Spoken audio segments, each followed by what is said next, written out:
Nice. Today is January 4. Meaning, may work na bukas. So, let's do our skincare night routine. Toner from Fresh.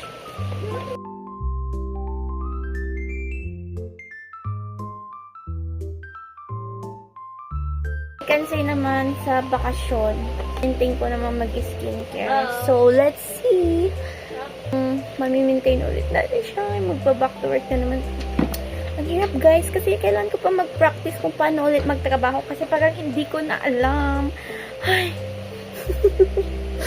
For the lip guys, I'll be using this Apollo lip balm.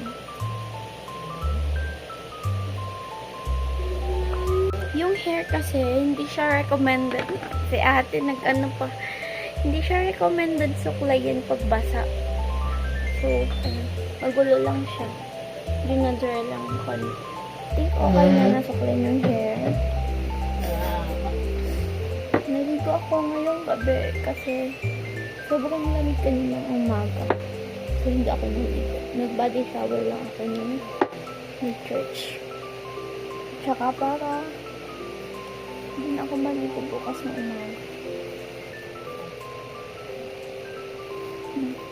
Mahaba na talaga ng request ng haircut. Sabi na, nag-haircut sa akin. Dapat ipa-retouch ko nito ang siya, pero pinag-isipan ko. Baka gusto ko pang i-maintain tong hair na to. Or back to black na. Pero kasi, iba na yung effect na sa mukha ko.